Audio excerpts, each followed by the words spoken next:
hemos aprendido que a Dios le encanta proveer. Pero es triste y lamentable muchas veces que nos damos cuenta que no somos lo suficientemente sabios para aceptar esa provisión que Dios quiere darnos. Recuérdense que Dios nos provee solamente para bendecirnos. ¿Sí? Y lo que hemos visto hasta hoy en nuestro estudio del libro de Daniel, hemos visto cosas que se repiten, errores que se repiten.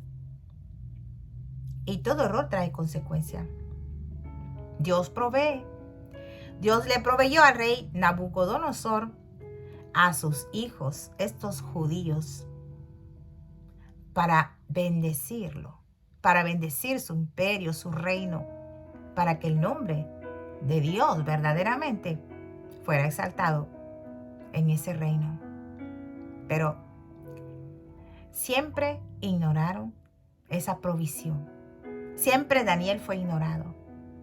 Y lo vamos a seguir viendo. Lo vimos con Nabucodonosor, ahora lo estamos viendo con Belsasar. Ahora él vio esa mano en la pared después de hacer lo que hizo, que ya lo vimos. Ahora está temblando de miedo, pálido. Pero escuchó el consejo de su esposa, la reina, y mandó a llamar a Daniel. Porque sus Hartumim, esos charlatanes mentirosos que tenía por magos y hechiceros, todos esos, no le pudieron ni siquiera leer la escritura en la pared.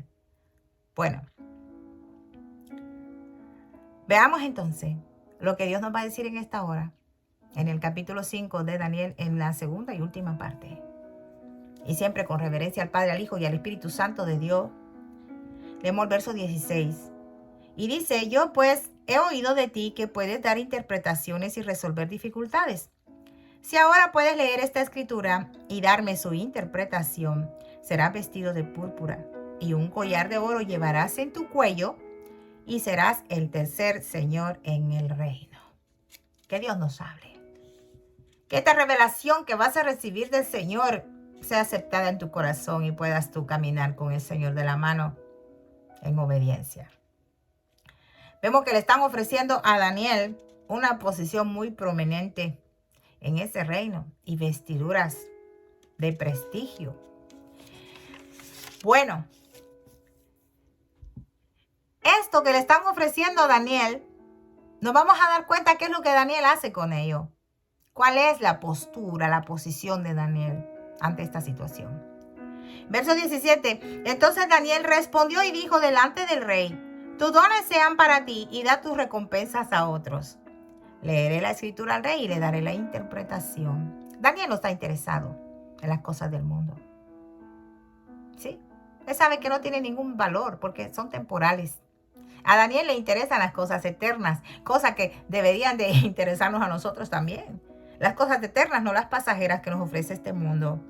Y Daniel sabía lo que quería decir la escritura. Sabía que esa escritura venía de Dios. Por eso le dijo, leeré y te daré la interpretación. Verso 18. El Altísimo Dios, oh Rey, dio a Nabucodonosor tu padre el reino y la grandeza, la gloria y la majestad. Bueno, Daniel quiere que Belsasar sepa lo que él olvidó. Le está haciendo más que un recordatorio. Lo que Dios hizo con Nabucodonosor, su padre. Y el verso 19 dice, y por la grandeza que le dio, todos los pueblos, naciones y lenguas temblaban y temían delante de él. A quien quería mataba y a quien quería daba vida. Engrandecía a quien quería y a quien quería humillaba. Fíjate qué interesante. Nabucodonosor fue muy exaltado. Todos los pueblos lo conocían, ¿sí? Conocían su grandeza y conocían que tenía poder y autoridad. Verso 20 dice, mas cuando su corazón se ensoberbeció y su espíritu se endureció en su orgullo, fue depuesto del trono de su reino y despojado de su gloria. Vimos eso en Nabucodonosor. Y Daniel se lo está trayendo a la memoria a Belsasar.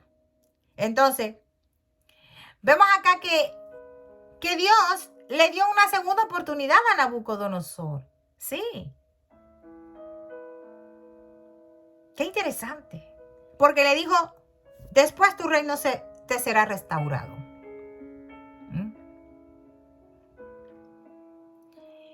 Las segundas o terceras oportunidades no son una obligación. Son un resultado de la gracia de Dios. Fíjate.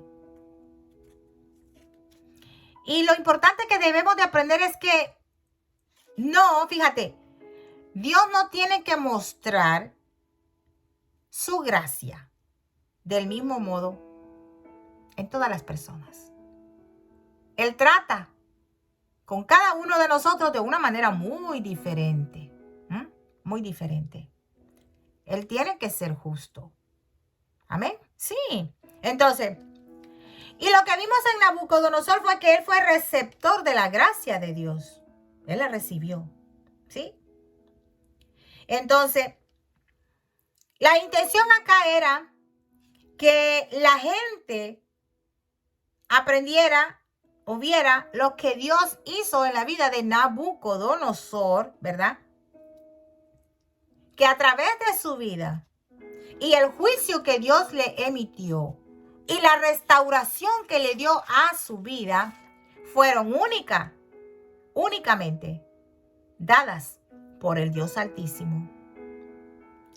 Y vemos que Daniel le está trayendo a la memoria a Belsasar lo que él olvidó, lo que él vio en su padre, porque él creció allí y él vio todo. Verso 21, y fue echado de entre los hijos de los hombres, y su mente se hizo semejante a la de las bestias, y con los asnos montés se fue su morada.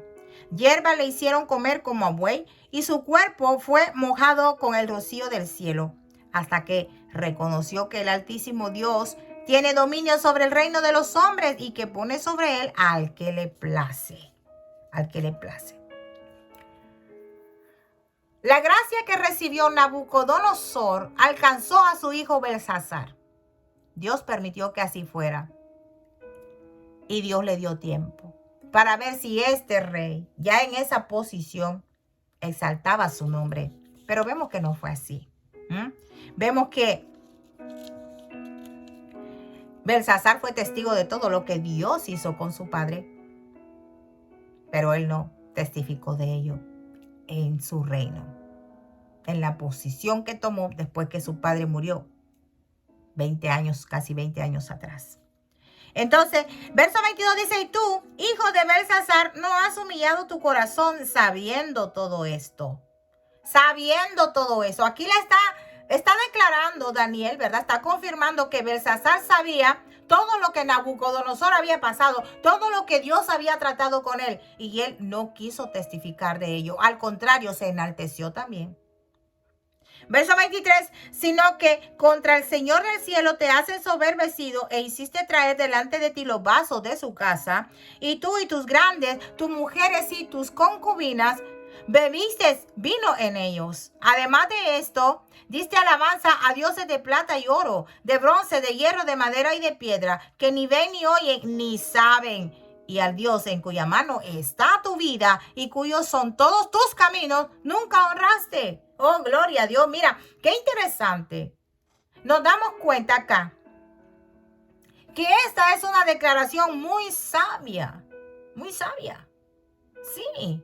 Es que sabemos que hay un único y solo Dios que todo lo puede, que tiene ojos y ve, tiene boca y habla, tiene oídos y oye, tiene manos y toca, tiene pies y camina. Es un Dios vivo.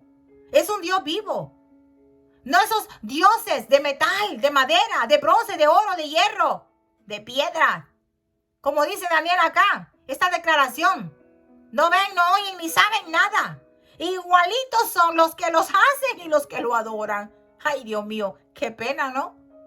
Sabiendo que allá en los cielos hay un único y sabio Dios que lo está viendo todo, como Daniel. Daniel es mi juez. Eso es lo que quiere decir Daniel. Lo repito de nuevo. Entonces, la mayoría de las personas se ven en la postura de la adoración incorrecta. Aquí estos hicieron una adoración incorrecta. Algo que verdaderamente colmó la paciencia de Dios. Le dio tiempo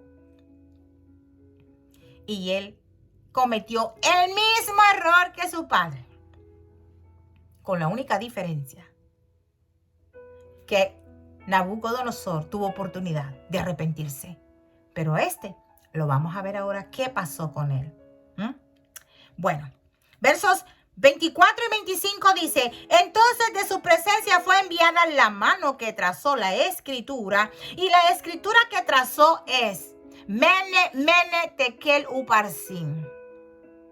Fíjate, Daniel, con el fin de demostrar que él exactamente sabía lo que querían decir esas palabras, pues él fue capaz de leer las cosas que los charlatanes mentirosos, Hartumim, esos no pudieron ni leerla, no pudieron ni saber en qué idioma estaba eso escrito. Bueno, estas palabras estaban escritas en hebreo y arameo.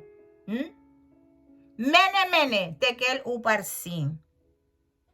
Verso 26, esta es la interpretación del asunto. Mene, contó tu reino Dios y le ha puesto fin. ¡Qué revelación! ¡Qué revelación! La palabra Mene, fíjate que esta palabra está relacionada con los idiomas hebreo y arameo. ¿Sí? Mene proviene de una palabra que es muy conocida en el Pentateuco. Más que todo ahí en el desierto. Maná. Proviene de la palabra maná. Mene. Que significa señalar. Señalar. Entonces, Dios está diciendo, los días de tu reino han sido señalados y han llegado a su fin. ¿Qué pasa? Cuando somos encontrados faltos ante Dios, a Nabucodonosor le dio oportunidad. A muchos Dios da oportunidades. No abusemos de ello. No abusemos de las misericordias de Dios. Caminemos exaltando su nombre siempre en lo más chico que llegue a nuestras manos, en lo más pequeño que provea. Démosle honra, démosle gloria. Aleluya. Verso 27, Tekel. Pesado has sido en balanza y fuiste hallado falto. O sea, nosotros pensamos que ya vivimos, morimos, hasta ahí llegamos. No. No es así. Tenemos un juez que lo está viendo todo. Entonces, el fin del reino babilónico está llegando ya. Aquí se le dice a Belsasar que fue pesado en la balanza, fue hallado falto delante de Dios y su fin llegó. Y fíjense que el fin del reino, y más adelante se van a dar cuenta el fin de quién también. Verso 28, Pérez, tu reino ha sido roto y dado a los medos y a los persas. Wow. Acá nosotros vemos que ya está dándose un cambio. Recuerden, el sueño que Dios le dio a Nabucodonosor, que él olvidó, y que era la estatua, en donde él vio diferentes metales que formaban la estatua, y le dijeron, la cabeza de oro, esa eres tú, oh rey. Le dijo Daniel, porque esos charlatanes tampoco lo pudieron hacer. Entonces, se avecina un cambio. Recordemos que a Nabucodonosor se le dijo que su reino sería restaurado, se le sería devuelto. Pero vemos que aquí le están diciendo que llega al fin.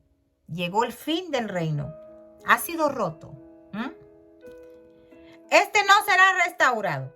Será entregado a alguien más. Y esos son los medos y los persas. Verso 29. Entonces mandó Belsasar vestir a Daniel de púrpura y poner en su cuello un collar de oro y proclamar que él era el tercer señor de los caldeos. Wow. Vemos entonces acá a Belsasar honrando la palabra que dio. Lo que ofreció, lo cumplió en Daniel. lo vistió de púrpura, le puso el collar de oro y en la posición muy importante en el reino, el tercero después del rey. Bueno, nos damos cuenta entonces que Belsasar cumple su palabra ese mismo día, esa misma noche, y veremos qué es lo que pasa. Verso 30 lo dice: la misma noche fue muerto Belsasar, rey de los caldeos. Fue asesinado esa misma noche. O sea, Dios te da tiempo para que cambies. Belsasar tuvo tiempo, no lo hizo. Él, sabiendo cómo Dios había obrado en la vida de su padre Nabucodonosor, él no quiso vivir con ese testimonio y honrar al único y sabio Dios. Tampoco aprovechó la provisión que Dios le había dejado ahí ya, siempre, que se la dio a su padre, y continuó con él, que eran estos judíos, Daniel y sus compañeros, que eran una bendición para ese reino. Porque recuérdate que Dios, a Él le encanta darnos provisión, pero no somos lo suficientemente sabios para recibirla. ¿Te das cuenta? Daniel no fue tomado en cuenta tampoco al principio. Ese rey mandó a llamar a sus charlatanes, mentirosos, que no pudieron descifrar la escritura. Belsasar sabía quién era su padre y cómo Dios había trabajado con él, pero él no quiso obedecer a ese mismo Dios que le dio oportunidad a su padre, que le restauró su reino. Quizá, si él hubiera vivido así, su reino hubiera durado más, pero ya todo estaba establecido por Dios. Esa misma noche entonces, mataron al rey Belsasar, lo asesinaron, y hasta ahí está llegando el imperio caldeo. Sí, el imperio babilónico. Caldeos, ¿verdad? Es un sinónimo de babilónico también. Es otra palabra para llamarlos a ellos así. Y terminó con el verso 31, en donde ya entra el cambio. Y Darío, de Media, tomó el reino, siendo de 62 años. Darío, fíjate, Darius. Este Darío era ni más ni menos que el padre del rey Asuero, el rey de Persa, el que se casó con la reina Esther. ¿Qué te parece? Bueno, un dato histórico. Vemos acá que este nuevo rey aparece. Aparece un nuevo imperio, el imperio de Darius, el Darío que Dios usa también. Un hombre de 62 años. Y la edad pues ya está muy avanzada como para empezar a reinar, ¿verdad? Pero bueno, la edad nos está diciendo que es un hombre experimentado. Que tiene madurez, que ha aprendido mucho de la vida en su caminar. Estamos entonces llegando al final del imperio babilónico y al inicio del imperio medo-persa. Estamos llegando a la parte de la estatua que es de plata. Recordemos esa revelación que Dios le dio a Nabucodonosor. Entonces, esto es muy importante, ¿sabe? Porque el cambio del imperio desaparece, el imperio babilónico, entra en acción el imperio medo-persa, y esto es muy importante porque aquí se va a tornar algo muy diferente. Muy diferente. Importante. Fíjate. ¿Por qué? Porque este Darío es muy usado por Dios también.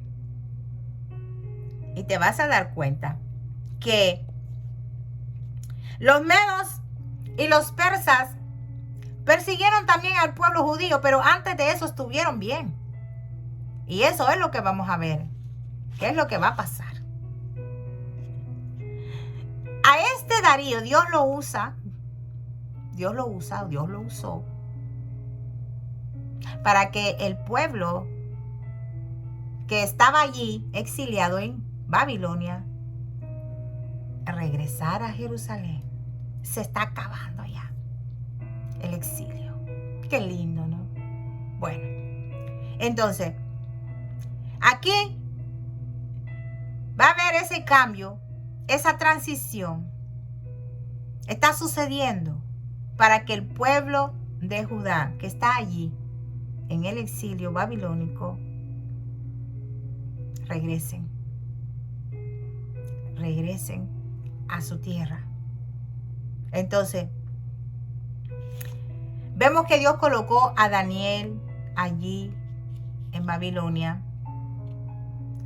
para darle revelación. Daniel fue la provisión que Dios le dio a ese rey para bendecirlo. Entonces,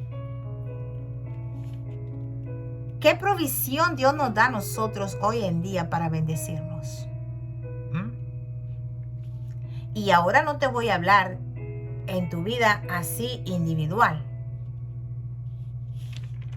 Como cristianos, como hijos de Dios, ¿cuál es la provisión que tenemos de Dios para caminar por los caminos de Dios sin que nuestro pie resbale?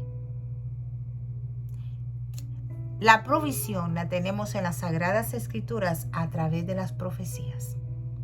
Valorémoslas. Valorémoslas. Vivamos conforme lo que Dios nos está diciendo y revelando, para que podamos alcanzar estar con Él por la eternidad. Entonces nosotros nos damos cuenta hoy en día, la gente no quiere nada con Dios. No quiere saber del reino de Dios. La gente está en oscuridad. Si tú te das cuenta, Belsasar fue asesinado de noche. De noche. La noche es oscura. Fíjate.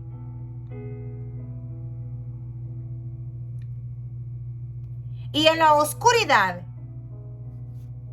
así mismo, está la gente que no quiere nada con Dios. Y en las tinieblas, en la oscuridad, pasa de todo. Pasa de todo. Por eso es que Dios, en su grande amor y misericordia, nos tiene a nosotros como esa luz para alumbrar a los que están en tinieblas. Y el asunto es, ¿será que vamos a aceptar nosotros estas revelaciones que Dios nos está dando? Porque si nosotros no aceptamos la revelación de Dios, nos estamos poniendo en oposición a Él, en rebeldía, en soberbia. ¿Y qué va a pasar? Pues vamos a ser cortados, también como Belsasar. No esperemos eso. No esperemos que nos corten la vida por rebeldes, por orgullosos, por no querer darle honra y gloria a Dios. No, eso no es aconsejable hacerlo. Mejor seamos sabios y aceptemos la provisión de Dios. Aceptemos a su Hijo Jesucristo. Esa fue la provisión que Él nos dio por siempre y para siempre. ¿Sí? No rechaces esa provisión. ¿Sí? Y el tiempo se va a acabar en donde ya no va a haber tiempo de provisión. Entonces ahí será el llorar y el crujir de dientes. Mejor sé sabio, sé inteligente y acepta la provisión que Dios nos ha dado. ¿Sí? Están las profecías. Y las profecías nos dicen a nosotros qué es lo que va a acontecer. Las profecías nos dicen a otros cómo se va a mover todo. Entonces nos están dando ya a conocer lo que va a pasar y qué es lo que debemos hacer. Y lo que debemos hacer es mantenernos firmes Sí, abrazando siempre la provisión que Dios nos ha dado para que nos mantengamos hasta el final y seamos hallados, aceptos ante los ojos de Dios y no faltos. Así que yo te dejo con esto. Acepta la provisión de Dios. No estés en tinieblas. Deja que te alumbre la luz de Cristo y veas el camino que Él te quiere mostrar para llevarte a ese lugar precioso, a la Nueva Jerusalén, al jardín de Dios. Que Dios te bendiga. Desde acá, desde Casa de Dios y Puerta del Cielo, con tu hermana Aura. Se te ama. Paz de Cristo.